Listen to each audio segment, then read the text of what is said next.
Coming up, it's the Davos of the automotive world. I don't think there's a better way to promote your brand. To win here, I think it's bigger. One word: perform. Bloomberg's Hot Pursuit goes inside the action, giving you exclusive access to the world's most grueling endurance race. Welcome to the 24 Hours of Le Mans. Welcome to a special edition of Hot Pursuit. I'm Matt Miller, along with Hannah Elliott. We're in Le Mans, France for the legendary 24 Hours of Le Mans, one of the most prestigious, challenging, and historically significant races in motorsport. Le Mans isn't just about speed, it's about survival.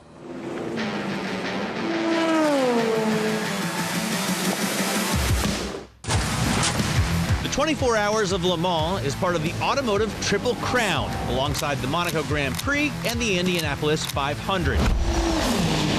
It's a grueling endurance test that has attracted top-level executives and business titans as a destination for networking and deal-making. And those pilots who survived to cross the finish line win sporting glory and a permanent place in the history books.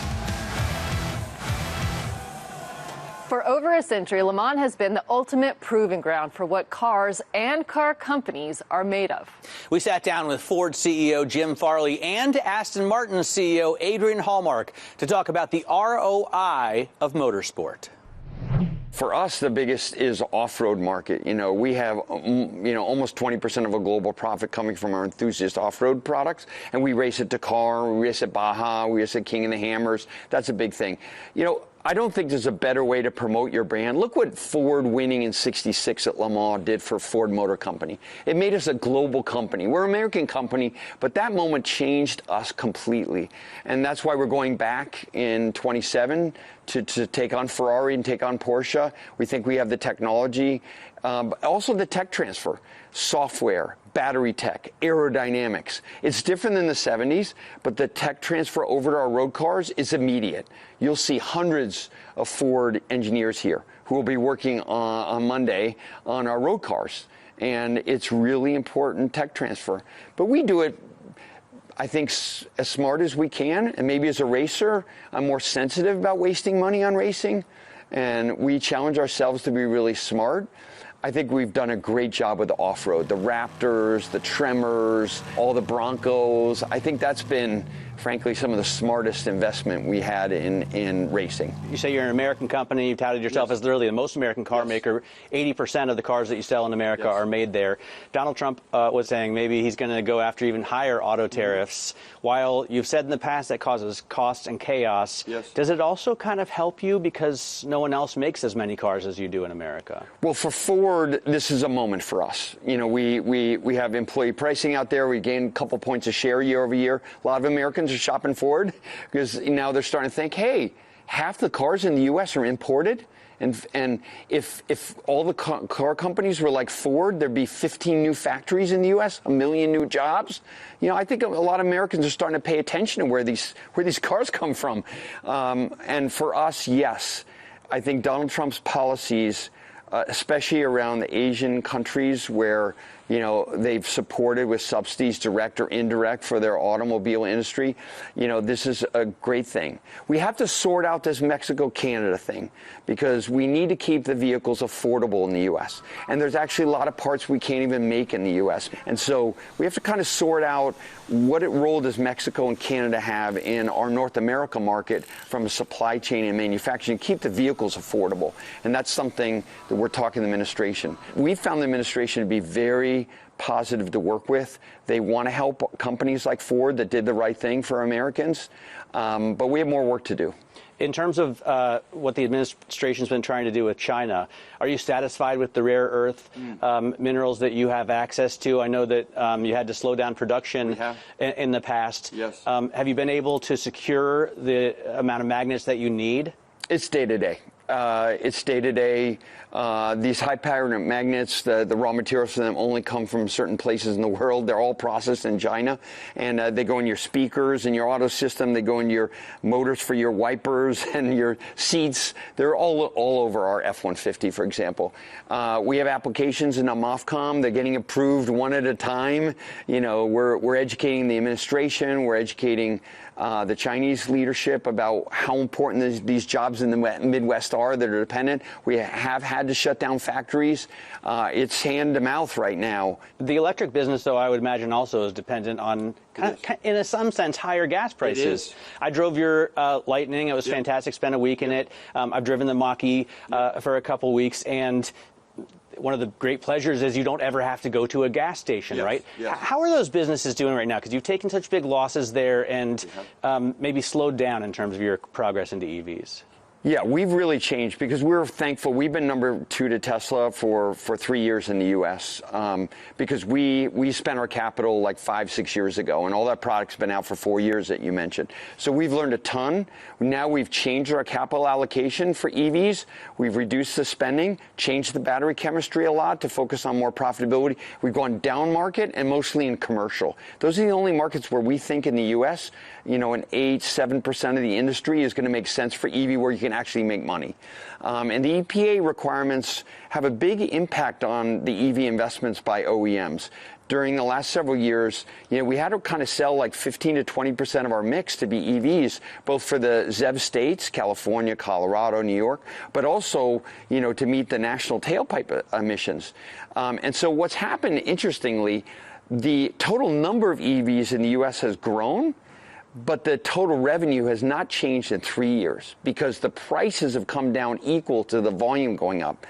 So the EV market has not been growing for 3 years if you look at total revenue. Everyone looks at unit volume. Don't look at that. Look at the price and the volume. And I think we now have a good strategy going forward. A lot of our competitors are just investing for the first time. And good luck if you're selling an $80,000 SUV electric vehicle. We've invested a lot in hybrid. We are really successful with our truck hybrids. The best-selling vehicle in the U.S. for 47 years has been the F-150. 25% of those customers now buy hybrid, and a lot of it is exportable power. You can run your house for 6 days with an F-150 hybrid now, and the others don't offer that at all. Talk a little bit about what the brand gets out of the race. Obviously, this is an iconic race. What do you get from it as a company? I think if you compare it with our Formula One activity, the media coverage is a fraction of the pure global awareness that F1 gets. But if you look at people that are interested in high-performance vehicles, it's much more relevant. So it's a smaller audience, but it's almost self-selecting because most people that buy supercars, hypercars, sports cars, they love endurance racing. Why? I've used the stats we all have before. You know, until Formula One got a lot bigger in terms of number of races per year, when it was only 16 races, that's exactly the same as a 24-hour race. So Le Mans is the same as a full season of Formula One back 10 years ago, and faster. So from a technical challenge point of view, a people challenge point of view, it's got to be the most demanding, incredible sport in motorsport. Talk to us a little bit about sustainability at Aston Martin. Where are you guys with sustainable powertrains, and what are you taking from the racing that we might see in the cars in the future? So I think from a Le Mans point of view, it's probably the furthest away from our sustainability strategy. Why? We have no hybrid. We've gone for a naturally aspirated 12-cylinder engine, which is what makes the Valkyrie Le Mans car so incredible. There's nothing else on the track like it. But if you go to the road cars, we've just launched Valhalla. It's a hypercar. It's 2.6 seconds to 62 miles per hour, over 1,000 horsepower, carbon fiber tub, hybrid system, front electric axle, high-power V8 engine, and a motor in the gearbox too. Combination, well over 1,000 horsepower. That's our first plug-in hybrid for the road as a regular car. Over the next 5 years, all of our cars will be hybridized. And then within the 10-year window, we'll have launched 1 or maybe 2 electric vehicles. But we certainly see for the next 10 years, until 2035, let's say, the majority of our business now will be electrified combustion engine systems that massively reduce real-world emissions, but also give, more importantly, way more horsepower than the current products. And that's the direction that we've taken. I sat down with Lawrence Stroll at Q, or whatever you call your Aston Martin shop in New York on 57th and Park, and he was doing with me the back of the napkin math of what Aston Martin could be if it got even half of a Ferrari valuation. I'm sure that's the goal that you're aiming for as well. What are your plans to get there? I mean, what do you have to do to get investors to attribute that kind of valuation to Aston Martin? One word: perform. As a company, we've been around for 112 years, and it's been a rocky journey for that 112 years. The brand has endured. It's got a fantastic reputation. The response that you get in an Aston Martin is unlike anything I've experienced. And I've been with great German brands and another great British brand for combined 25 years of my life. You can't stop at a gas station or at a hotel without somebody taking a picture of you or asking you a question about the car. It's phenomenal. So the brand power is there.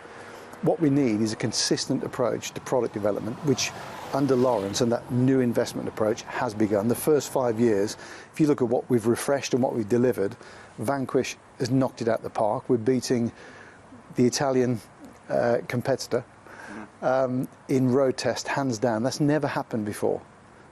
We've been accredited being better looking in certain products, but never on a track in absolute extreme conditions.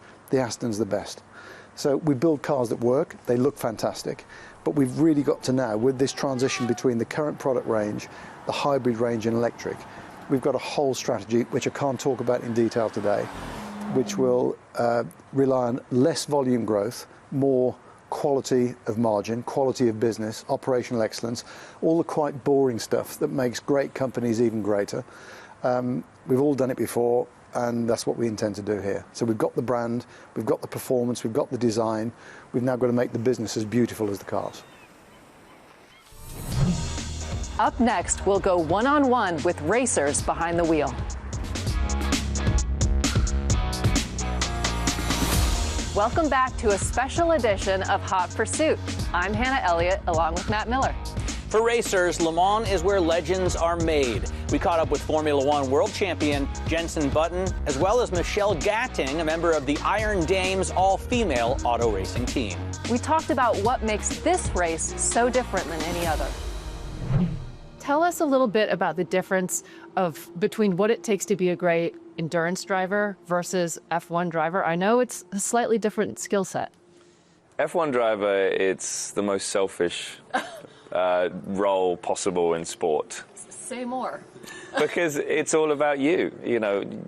The team will say, you're racing for this team, you've got to put the team first. But we all know that the driver is racing for themselves, because you win a championship and, your main competitor is your teammate, who is in the same car as you, and he's the person that you have to beat. He's the one you get judged against. So you have to be selfish. And that mentality was very difficult for me when I got married and I had kids, and suddenly you're the least most important person in the household. So getting over that selfishness was quite difficult for me, and it did take a moment. Endurance racing is very different, because you have to work with your teammates. You've got to work with your team to develop the car. And compromise. Compromising is something that you're not very good at doing as an F1 driver. Endurance driver, it's all about compromise. It's about getting your teammates to your level or even higher than where you are, because then even if you're the slowest guy in the car, you're quick. You must work on maximizing your strength for those 45 minutes or whatever. And here, you have to wake up at 3 in the morning and get back in the car. What is it like driving at night, driving when you're tired? What is it like seeing the sun rise as you're, doing, 185 miles an hour down a straight? At Le Mans, you are always jet lagged, basically. That's the feeling that you have when you're driving the car. You're jet lagged. That you're slightly off, always slightly off. If you're lucky enough to get in at the start of the race, that's probably the only time that feels normal. The love of this race for me is sunrise, sunset. That just blows my mind. When the sun drops and darkness falls, the circuit comes alive. It becomes quicker, the wind drops, the cars are a bit easier to drive, but you have to get used to that change in light, which is also very difficult. And I don't know if you've noticed, there's a lot of bugs here at the moment. So we got, So like after 2 laps, you have a covered windscreen, and trying to look through that when the sun's in your eyes, it's not easy. So sunset's great. Sunrise, the best moment of the race. You know, it really is. When the sun rises and you see how dirty the cars are, you know, you've come through the night. You kind of feel like you're at the end already, even though you have another 10 hours to go. So that moment is a very special moment, knowing you've got through the night. If you've not had issues, you're still in with a chance of a win. The Iron Dames was born in 2018. It's an all-female project that is supporting women in motorsport, not only as drivers, but as engineers, mechanics, on the marketing side, because the sport it's huge, and it needs people like women as well. And the project is special because we are an all-female lineup, sharing a car, three women racing against all the others. In the end of the day, like we always say, when we put the helmets on, we are race drivers like anybody else. But we definitely want to give female drivers a chance to be seen out there, because that's what's been missing over the years. And I think what the project has been doing since the very beginning in 2018 is really been showcasing that women can compete on the same level as men in the highest level of endurance racing. We have won races in the World Championship and the European Championship, and we are proving that we can race alongside the men, and we can beat them. I just want to ask, because I have a couple of daughters at home, 4 and 1. They're watching racing with me every weekend. What do I do to get Edna and Lola into this sport, to get them prepared and hopefully to a higher level? Well, the first thing you should do is bring them to a race. Bring them down to the Iron Dames garage and show them that there are 3 ladies there who is proving to your girls that it's possible, because we had a dream when we were their age, you know. Back then, when I was very young, it was difficult to have somebody to look up to in terms of female drivers, because there was not really any. Now, hopefully, we are the drivers that your 2 daughters can look up to and say, yeah, but they are doing it. Because with hard work, dedication, and passion and commitment, you can do whatever you want in life. And this is what we want to showcase with the Iron Dames project. Up next, how Le Mans fuels billions in business. Welcome back to a special edition of Hot Pursuit. I'm Matt Miller, along with Hannah Elliott. Behind the roar of engines and the smell of burning rubber lies a global battleground for brands. We'll get the inside track from the companies making deals and driving innovation.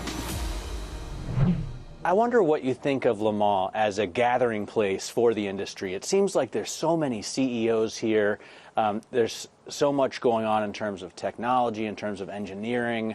It's almost like the Davos of the automotive industry. I think when you look at it, you know, in the high-performance class this year, the hypercar, there's 8 manufacturers that'll be competing. And when they can get on the world stage, they compete every day in every showroom across the world, don't they? But to come here and put your brand on the line, it's amazing. And I think the way Le Mans has grown, and think about it, I raced here 6 decades ago.